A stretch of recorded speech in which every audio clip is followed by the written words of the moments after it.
أعوذ بالله من الشيطان الرجيم بسم الله الرحمن الرحيم سبحانك لا علم لنا إلا ما علمتنا إنك أنت العليم الحكيم اللهم صل وسلم على سيدنا ونبينا محمد صلى الله عليه وسلم أفضل صلواتك بعدد معلوماتك وبارك وسلم وصل عليه في أول كلامنا وأوسط كلامنا وآخر كلامنا اللهم يا معلم آدم علمنا ويا مفهم سليمان فهمنا ويا ملهم الملائكة ألهمنا اللهم ربي زدني علما يا بني إسرائيل اذكروا نعمتي التي أنعمت عليكم وأني فضلتكم على العالمين صدق الله العظيم. دغه ځای پورې مولوي صاحب مضمون د توحید درته بیان شو. اوس دغه دینا مضمون د رسالت شروع کیږي او دغه مضمون د رسالت کې درې امور ذکر کیږي. یو اثبات بیت الله، یو اثبات د خبره س محمد رسول الله صلی الله علیه وسلم دا دعا اور مطلوب د ابراهیم علیه السلام دا دعا د ابراهیم علیه السلام اور مطلوب د ابراهیم علیه السلام په دعا کې. دریم د دې خبره اثبات ته سابقه انبیاء کرامو نفی د شرک ولا درس ور کړو.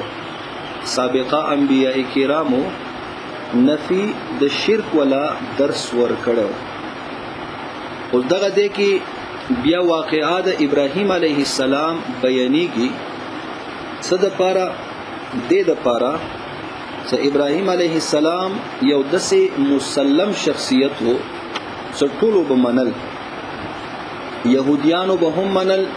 هغه یلو س ابراهیم علیه السلام په ملت باندې یو اندرنګي نصراو به هم منل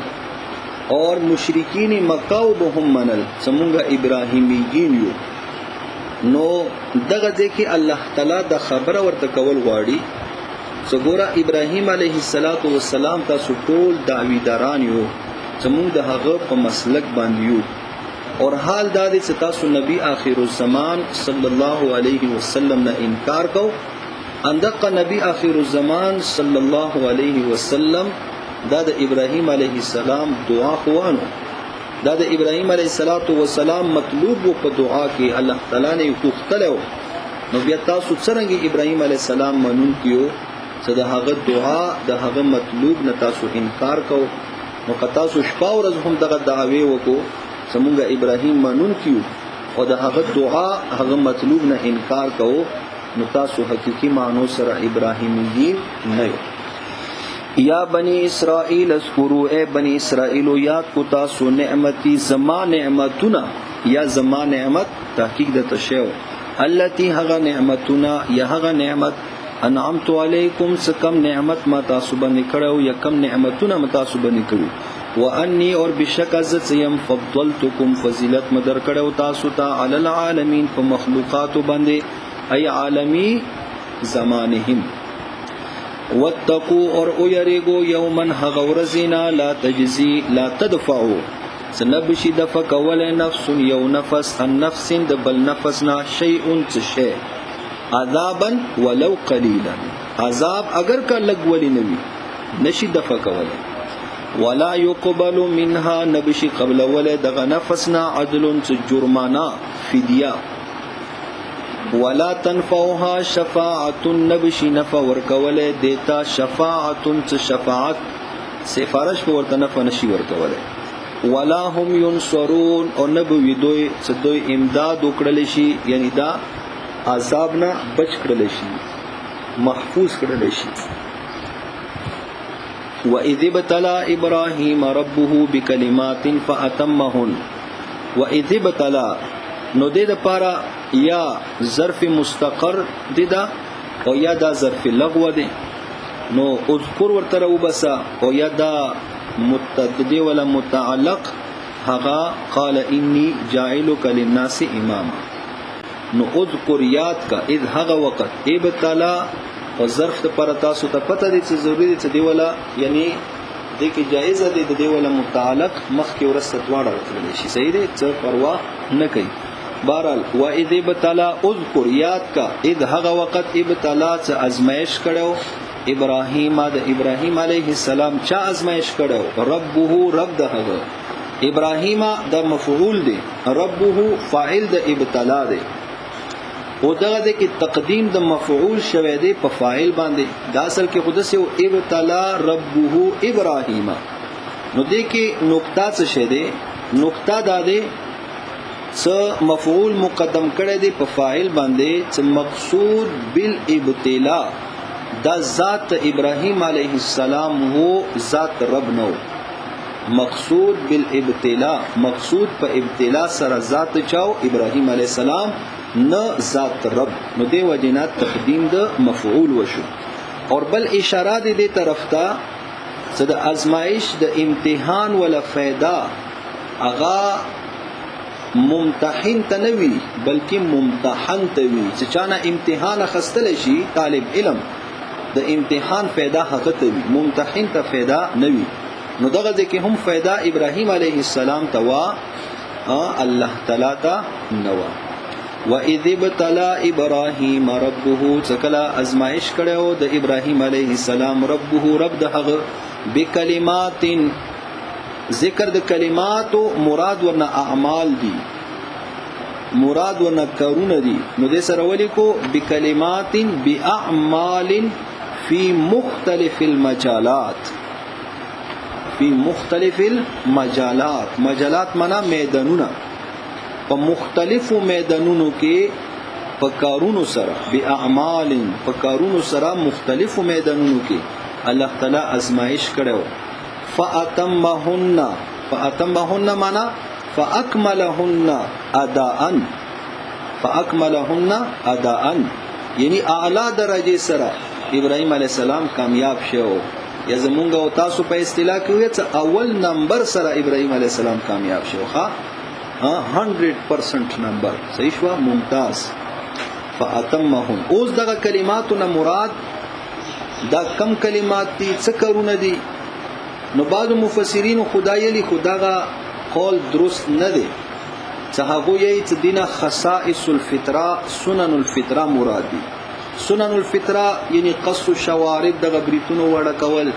اندرنګي ختنا کول او اندرنګي د ترکونو ویخته وړه کول اندرنګي ناف نکوزه ویخته لري کول وغیرہ وغیرہ دغه شیزونه دا سنن الفطره دي د ابراهیم علیه السلام په سنتو کې خصائصو کې داخل دي خدای دې امتحان خودي کې نه شوي کنه د ترکونو ویختو کې وڅ امتحان اخلي صدا کارت کا خګ نه کټ گئے ها دې کې امتحان نو امتحان پس کېو امتحان هغه کارونو کې او څه کم کارونه لکه اول امتحان په ابراهیم علیه السلام باندې راولو هغه پلار سره مقابله و څه کم کور کې ابراهیم علیه السلام سترګې رونه کې نو پلاری یوازې مشرک نه و بلکې د بوتانو جوړون کې د بوتانو خرڅون کې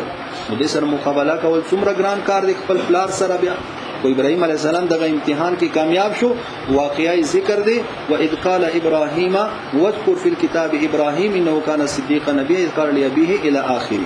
اندرنګ دویمه مقابله ابراهیم علیه السلام سره خپل قوم سره څ قومي مشرک و کافر و هغه به د ستورو د نور او د سپوږمۍ عبادت کول او می سپاره کې بدر تراشي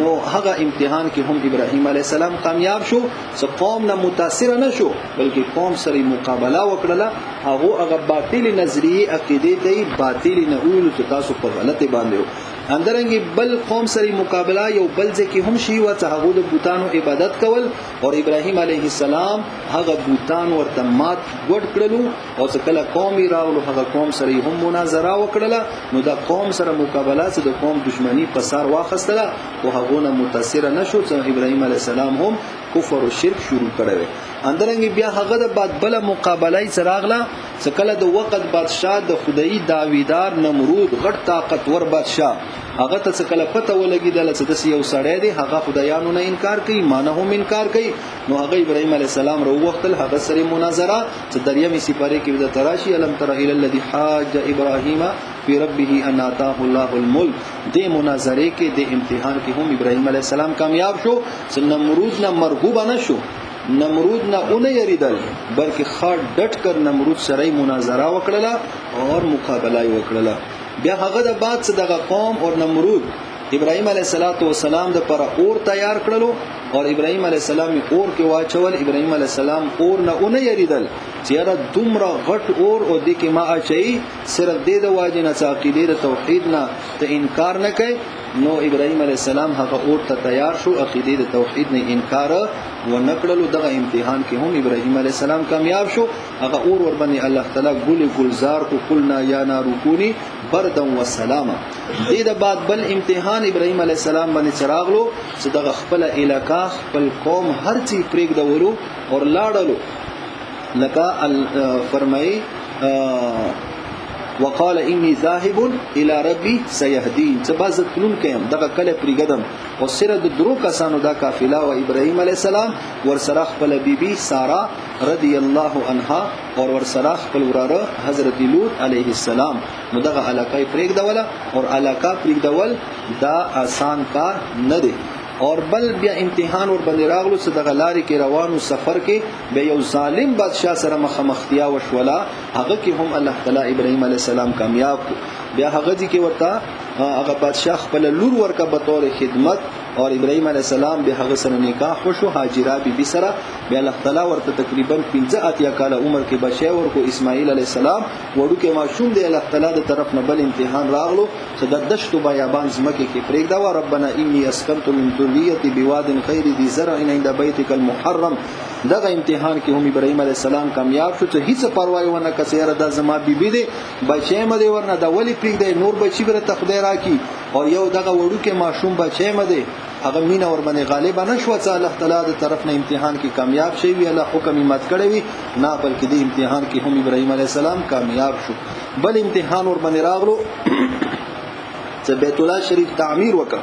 ابراهيم عليه السلام د بیت الله شریف تعمیر هم وکړلو. بل امتحان ټولو نه سخت ور باندې راغلو چې دغه بچي سکه دومره لوی شو چې د پلار خبره منل شي، پلار سره ګرځیدل شي. نو دا ډېر ښه عمر وی پلار د پاره د بچي ولا. نو اوس الله تعالی حکم ور باندې راغلو س اني ارى في المنام اني اذبحك فانظر ماذا ترى قال يا ابت فعل ما تؤمر ستجدني ان شاء الله من الصابرين. دغه بچي ذبحك دی امتحان کې هم ابراهيم عليه السلام کامیاب شو. سکه دغه امتحانونو کې ابراهيم عليه السلام کامیاب شو. الله تعالی دغه خبره کوي سبي کلمات وایذ ابتلى ابراهيم ربه بكلمات فاتمهن. سکه دغه کې کامیاب شو په اول نمبر سره. نو قال اني جاعلك للناس اماما. الله ورته فرمایل چې بشکه زګر ځون کې د دایم خلقو د پاره اماما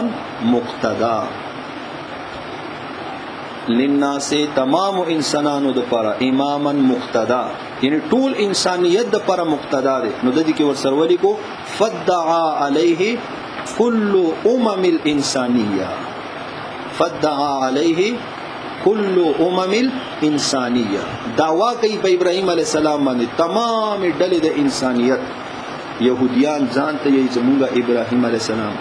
نصارا ځان ته یې الله تعالی رد وکړلو ما كان ابراهيم يهوديا ولا نصرانيا. مشرکان ابو جهل هغه ځان ته یې زده ابراهيم عليه السلام په مذهب باندې الله رد وکړو ما كان من المشرکین. اور مسلمانان خاصه دعوا کوي خو سره سره چې شریک شتانه اور اندرنګي دوره پورې دغه هندوان په انډیا سمکه کې کم پاتې کیږي د تاسل کې برهمن. نو دا ابراهيم عليه السلام طرف خپل ځان منسوبي صحیح شو. نو للناس اماما ټول انسانیت د پر امام. قال نو ویلو ابراهيم عليه السلام سکله دغه امامت ورته ورکو ابراهيم عليه السلام سره خپل اولاد ولهم غمو ومن ذريتي زما اولادو کې به هم وي یعنی زما اولاد به هم دغه امامت ورته ملويږي. قال الله تعالی ورته ویلو لا ينال عهد الظالمين او ملويږي وخو خدا دې صدقه وعده زما شامل نه دي ظالمانو ته. یعنی کم خلک څول کې ظالمان وي هغه ته به دغه نبوت نه ملويږي. او یا بل معنا دا للناس اماما یعنی انسانیت د پر امام. قال ومن ذريتي نو دې سره ولیکو ايستفيدونهم ام لا ايستفيدونهم ام لا. آیا زما اولاد بو استفاده حاصلې او کنه حاصلې. قال لا ينال عهد الظالمين اي ان الظالم من ولدك لا يستفيد عنك. سبيشک ظالم د تا اولاد نه غب تا نه फायदा نه حاصلې. وَإِذْ جَعَلْنَا اور یاد کا هغه وخت ورغولو مونږه البیت بیت الله مثابتن مرجع للناس خلق د پاره وامنا ومأمنا اور جای امن مثابتن یعنی دا جای رجوع ته یی ښا مرجع جای رجوع صاب یصوب منا لوټنا صوب ته هم کپڑا ځکه یی کنا صدقه کپڑے طرف ته هم جمع طرف ته هم خلق بار بار رجوع کوي کنا نو مثابتن للناس وامنا واتخذوا اور جوړ کو تاسو ونسو تاسو من مقام ابراهیم د مقام د ابراهیم علیه السلام نا مصلی جای نماز جوړ کو تاسو مقام ابراهیم مصلی جای نماز حضرت عمر رضی اللہ تعالی عنہ فرمائی اطاف بی رسول اللہ صلی اللہ علیہ وسلم اجماع باندې یو ځل نبی علیہ الصلوۃ والسلام طواف کول یعنی زی لاس نه نیولم زما معلم اور بیا رته یو شیخ ایته دا سودا دا درشل دی اندرنګ هاذا ملتزم دی دا میزاب الرحمت دی اندسه متواف کول څکله مقام ابراهیم تراغلو نو خو پیغمبر صلی الله علیه وسلم فرمایي هاذا مقام جدنا ابراهیم علیه السلام یعنی دا هغه زید ولاړې زمونږ د نیکه ابراهیم علیه السلام ولدي سدي باندې به هغه ودریدل یعنی دا غوازاوه سدي سره د هغه د بیت الله شریف تعمیر کړی دی نو اوس د طواف ول دوه رکعاته مونږ خو نو حضرت عمر رضی الله تعالی عنہ ورته عرض وکړ چې اې د الله پیغمبر صلی الله علیه وسلم د کم دوه رکعات واجب الطواف ادا کیږي نو هغه د مقام ابراهیم سره نه ادا کو څنګه د پر ځای د مقام ابراهیم وګرځي نبی علیہ الصلوۃ والسلام ته فرمایي چې خبره د خاګه حکومت د الله حکم نه دی راغله نو باندې کې یو څو قدمونه نه وخستل شوی الله تعالی د طرف نه وحی راغله جبرئیل علیہ السلام راغلو چې حضرت عمر رضی الله تعالی عنہ خواخه دی وتخذو من مقام ابراهیم هغه خواخه هغه د برقرار شي مقام ابراهیم د مصلی وګرځو دغه د کې دوه رکعات واجب الطواف ادا کوا نو دا هغه یو مقام دی په اولس مقاماتو کې هغه ته یی موافقات عمر چې زمکه مخ باندې د حضرت عمر رضی الله تعالی عنہ رای سره د الله تعالی وحی هغه موافق راغلی دی نو هغه ځایونو کې یو زیاداد نور هم ځایونه دي هغه به د خپل ځایونو کې راشي واحدنا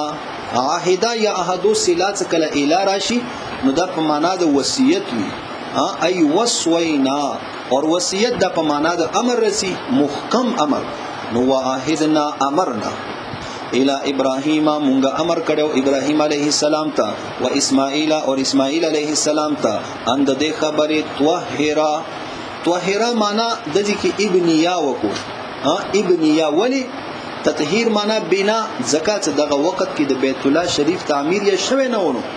نو به تطهیر څنګه راغلو نو طاهرا په معنا د ابنیا کا ابنیا چې جوړ کو تاسو دواړه بیت یا زماکور لطائفینا مسافر د پاره چې مسافر خلک پرسي او دلته به زما عبادت کوي والعاکفین اور مقیمین خلق د پاره مقیمین رکع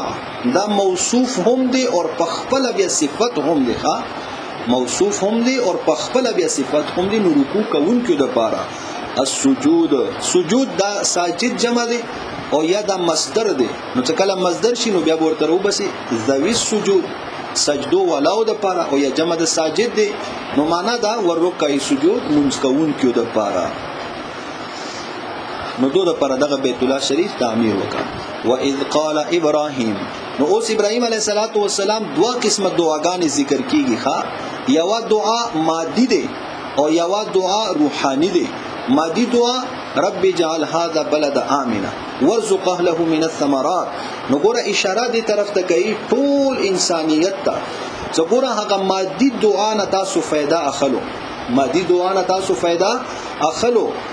روحانی دعا نه هم فایده واخلو کنه. روحانی دعا څه شه دی؟ ربنا وبعث فيهم رسولا منهم يتلو عليهم آیاتی. دا روحانی دعا دی، دینه هم تاسو استفاده حاصله کو اے مشرکین مکه او اے يهود و نصارا. واذ قال ابراهيم، یاد کا هغه وخت ویلی و ابراهيم عليه السلام، ربي یا ربي اجعل اغرزوا هذا بلدا، دغه صحرا، هذا بلدا دغه صحرا وګرځوا، امنن ذا امن، ذا امن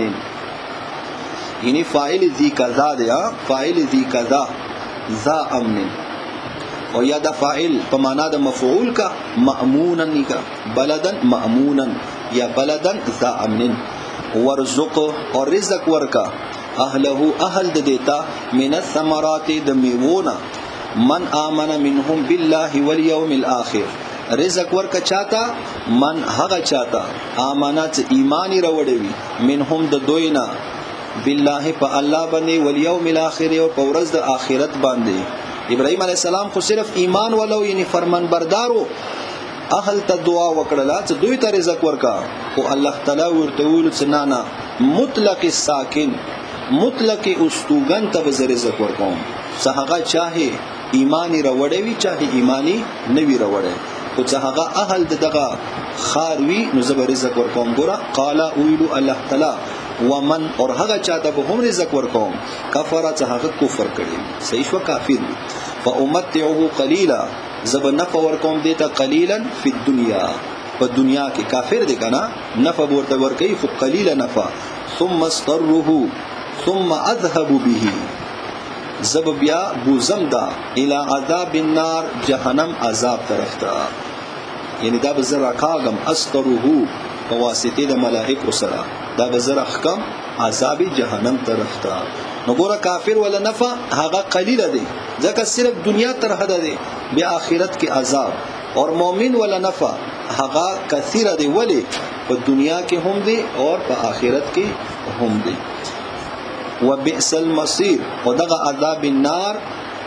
ډیر ناکاره زید المصير د ورتلو، ډیر ناکاره زید ورتلو دی. مخصوص بالذم هغه محذوف دی، ای الجهنم یا هي النار دواړه کول شي.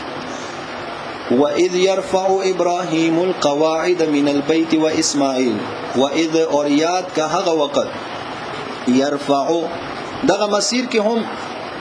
د دوا توجیهات کول شي چې مسیر دا یا ظرف دی نو زید ورتلو، او یا د مصدر میمی دی یعنی دغه رجوع دغه ورتل ډیر ناکاره دی. وَإِذْ يَرْفَعُ یاد کا هغه وخت چې کله پورته کول ابراهیم او ابراهیم علیه السلام القواعد من البيت، قواعد معنا الاسس والجدر، الاسس بنیادونه والجدر اور دیوالونه، من البيت د بیت الله، و اسماعیل اور اسماعیل علیہ السلام هم. دغه د کې مولوی سے بولی کو چې د بیت الله شریف مکمل تعمیر طرف ته اشاره شيخه، د بیت الله شریف کله جوړ شوه نو دغه د کې دغه تعبیر ولی کو، بیا مکمل تعمیر په باره کې درته یې نو د دې کې ولی کو بعد ان یاد کا هغه وخت سے پورته کول ابراهیم علیہ السلام بنیادونه د بیت الله شریف اور اسماعیل علیہ السلام هم کلا بعد ان انهدم بطوفان نوح علیہ السلام، بعد ان رستد دے انهدم بطوفان نوح علیہ السلام. خاجی اوس تعمیر د بیت الله تاریخ ولی کو خا، تعمیر د بیت الله ول تاریخ د غزمکی پیدا کی دو نه مخ کې ولی کو کان مثل الزبد علی الماء، کان مثل الزبد علی الماء، دا اوبو باندې یو جاګو په صورت کې وخا، یو جاګ ټول اوبو وخا د غزمکه نه و، ټول اوبو مکمل اوبو. اور دغه بیت الله شریف څخه کمزې کې دی کنه دا د یو جګ و جګ به دغه زینا الله تعالی دغه ټول ازمکه د سی خورا کړی دی، خاطر د سی ټول طرفونو ته څه کم ځای پورې تلا. نو بیت الله شریف څخه دی کنه د مکمل د ازمکه او مینس کې واقع دی، ها بالکل ازمکه مینس کې. نو دا مثل زبد بیت الله شریف اول د سی جاګو، نو دینه بیا د سی ازمکه ټول د سی خورا شو، نو دغه بیت الله شریف دغه دی کې. نو بیا ونی کو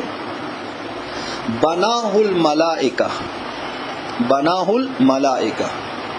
بمحاذات بیت المعمور، بمحاذات بیت المعمور. اول تعمیر د دی ولا ملائکو کړه دی سیده سید بیت المعمور، یعنی دغه د کې بیت الله شریف دی د سره بالکل نیغ الته کې بیت المعمور دی. یعنی بیت المعمور د څوخي جلته نه یو کانه را پرېږ دی کنه، دغه د بیت الله شریف کې ولاړو تا په سر براش پوه شو بالکل سیده سید. نو دغه د کې دغه بیت الله شریف تعمیر وکړو، بیا بیت المعمور سره بالکل سیده سید د الله تعالی عرش دی. صحیح حاجی. دویم تعمیر ولیکو بناه آدم علیہ السلام، بناه آدم علیہ السلام. دویم تعمیر آدم علیہ السلام کړي. ثم انهدم بیا دا ړانګ شو. فبناه شیث علیہ السلام، فبناه شیث علیہ السلام، حضرت شیث علیہ السلام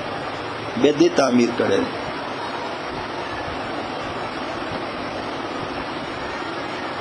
ثم انهدم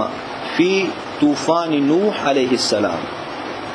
بیا دغه تعمیر رانګ شو په طوفان نوح کې علیہ السلام.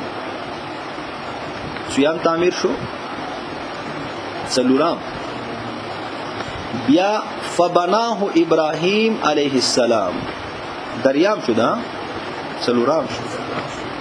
بیا ولیکو فبناه ابراهیم علیہ السلام. بیا ثم انهدم بیا دغه تعمیر هم رانګ شو. بناه جرهم، بناه جرهم. او جرهم کما قبیله وا نو د تعریف کې ولی کو قبیله من الیمن، قبیله من الیمن من اسحار اسماعیل علیہ السلام، داس خرګنی د اسماعیل علیہ السلام. هغه قبیله جرهم سکله اسماعیل علیہ السلام اور بی بی هاجرہ ابراهیم علیہ السلام پرېګ دولو کنه دلته زمزم او بو چنار وتله، او بیا دغه قوم له قافله د ستیری دله دلته کې مرغانی ولی دراغلو دغه ماشوم اور بی بی هاجرہ نو بدغه ځکه هغه پړاو واچول دغه ځکه هغه آباد شو نو دا قبیله جرهم وا. حاجی بیا ولی کو ثم انهدم دغه تعمیر هم بیا ړانګ شو. بناه العمالقه، بناه العمالقه. عمالقه دا قرآن مجید کې س جبارین سره الله تعالی یاد کړی دی. قوم جبارین، جبارین دا هغه عمالقه قوم دی ښا به دې د دیول تعمیر کړی دی. نو بیا د بل تعمیر صدقه بیت الله شریف دغه تعمیر کله کمزور شو نو بیا بناه القریش، به قریش د دې تعمیر کړی دی. قریش نو به دې سره ولی کو بالاموال الحلال، په اموال حلال سره. وکان المال قليلا او څکله مال لږ شو نو فبقي الحتيم خارج البيت، نو حتیم دا باقی پاتې شو. حتیم هغه علاقه دي تاسو ته الله مخه مقدر وخیا څ بیت الله شریف تصویرونو کې ملیدلې وی هغه بل طرف ته دسه وړو کې باندې دیوال راتاو دي کنه دا حتیم علاقه دي. نو قریشو دا نیت کړو چې مونږ به حلال مال دی کې لګو کني حرام مال خور سره ډیرو کنه خو نه حلال مال. نو بدغه دې پوری څکه هغه تعمیر اور رسول نو مال ور سره ختم شو، دغه علاقه پاتې شو. فبقي الحتيم خارج البيت، خارج البيت. حاجی بل تعمیر کړو عبد الله ابن زبیر رضی الله تعالی عنہ، او دغه تعمیر عبد الله ابن زبیر رضی الله عنه ولې کړو؟ هغه ته یو روایت سره دا چونکه د حضرت عائشه رضی الله تعالی عنها خوریه کیدل نو هغه ته دغه روایت را ورسیدل حضرت عائشه رضی الله عنها په واسطه سره چې نبی علیہ السلام دغه تمنا وا دای سرګند کړي وا یلیو خماته الله تعالی عمر راکړلو موقع را ترا کړلا نو زب دغه بیت الله د قریش ولکم تعمیر دی دا بزړنګوم او زب د دې طریقې قریش چونکه جبارین خلقو متکبره نو هغه د بیت الله شریف کومه دروازه ده د ډیره وګدا ده ښا د کمی درشلی دي سودا هغه ته څکله ځان رسې کله سونه بده سی ورته وچته ها بالکل رسېږي نه څکله ورته خلک کیږي د بچین هغه د پر هغه پوړیان لګي تاسو به کتلی ویډیوانو وغیرہ کې نو ډیره اوچته ده نبی علیہ الصلوۃ والسلام ویلو چې یو به زدا کار کوم صدا بالکل د زمکه سره میلاوم چې هر یو سړی ورته نو وتل شي دغه اوچته دغه نه وي اور بل به چې زدا کار کوم چې دوی دروازې به جوړوم یو دروازه د دخول او بل دروازه د خروج ولا او دریم کار به زدا کوم دغه حتیم علاقہ څخه کوم پاتې شوی دی کنه دغه حتیم علاقہ به هم زور سره شاملوم نو د درې تمناګانې د نبی علیہ الصلوۃ والسلام وي او چې نبی علیہ الصلوۃ والسلام لاړلو دنیا نه پرده و فرمایله او دغه تمنا خپل پورا نکړه نو عبد الله ابن زبیر رضی الله تعالی عنہ فرمایل چې دغه سعادت زولي حاصل نکم دغه وخت کې عبد الله ابن زبیر رضی الله عنه د والد مکه وخا گورنر د مکه نو هغه دغه بیت الله شریف تعمیر دا اعلان کړلو د نبی علیہ الصلوۃ والسلام تمنا مطابق جوړ کړلو چې زمکه سره ملاو کو دوی دروازې ورکی جوړ کړلې حتیم علاقې ورکی شامل کړل بیا حجاج ابن یوسف ظالم څه دی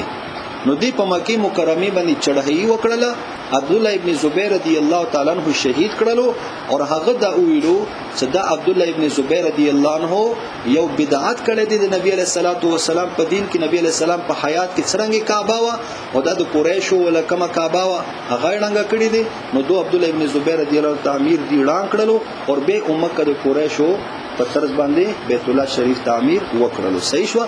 به څکله د حجاج ابن یوسف د خو ظالمو څکله دا مرشولو نو د دې بعد بیا علماء کرام هغه وخت لوی لوی خلق هغه کینستلو سیرا نبی علیہ الصلوۃ والسلام تمنا مطابق عبد الله ابن زبیر رضی الله تعمیر کړو نو دغه بیت الله شریف رنګو اور بیا دوباره تعمیر دا ورکی کو نو بیا غالبا امام مالک رحمت الله علیه هغه ورته دغه رائے ورکړه چې ګوره د سره د بیت الله شریف تعظیم نه پاتې کیږي اوس دغه بیت الله شریف ته د مونږ غړان کو سبب بل چوک چړای و کی هغه ویړان کی بیا به کولای شو په شانتي جوړ کی بیا به بیاړنګي کی بیاړنګي د تعظیم چرته پاتې شو نو بس اندقه تعمیر دی اندقه تعمیر بوي بعد د دې ډنګولو اجازه تی چاتام نشته نو هغه د بعد د بیت الله شریف تعمیر دوباره نه دی شوی مرمت کارونه ورکی کیږي دیوالونو کې مرمتونه شوی دي دغه وړې وړې تبدیلیاں دا ورکی شوی دي خو نور د بیت الله شریف تعمیر بل نه دی شوی نو دا تقریبا نه لس تعمیر دي او یو روایت ورکی دا هم دی چې اول تعمیر ملائکو کړو بیا څکل جنات د غزمه کې په مخ باندې آباد شو الله تعالی پیدا وکړو نو یو تعمیر د جناتو هم کړو وای شي په خبره حاجی ربنا ازمون ربا تقبل قبول کا یعنی یقولان ربنا د دې رو بس یقولان د دواړو ویلو ازمون ربا تقبل قبول کا منا زموننا بنا انا دغه تعمیر زمونږه بنا انا انك انت السميع لدعائنا العليم بنياتنا في بنائنا بنياتنا في بنائنا تعلیم پنیتونو زمونږه په دغه بنا کې چې زمونږه نیت رښتون کې دي خدر وزون کې ربنا یا ربنا ای زمونږه رب وجعلنا وګرځي مونږه مسلمین منقادین دا د استقامت سوال دی ښا کني وو خدا مسلمانان کنه استقامت لک خپل ځان د پاره ومن ذریتنا وجعل من ذریتنا اور وګرځي ته اولاد زمونږه امتن یو امت مسلمتن څه ای منقادتن لک خپل ځان د پاره اجعل د پاره من ذریتنا د مفعول ثانی اور امه مسلمه لک د مفعول اول دی ښا وارنا اور اخیا ممتا ای علمنا وعلمنا مناسکنا شرائعنا اور اخیا ممتا شرائع او یدین مراد احکام د حج دی نو وارنا مناسکنا اخیا ممتا احکام د حج وتب علینا اور توبہ قبول کا په مونږ باندې یعنی زمونږه توبه قبول کا نو دا مولوی سے مؤول کا علی اولادنا باندې علی اولادنا نو یو خدا چې عصمت الانبیاء مسله ور سره ثابت شي د ابراهیم علی السلام اسماعیل علی السلام پیغمبرانو کنه او زمونږ اهل سنت والجماعت د عقیده او نظریات چې نبی د قبل النبوه بعد النبوه قبل البلوغ هم دا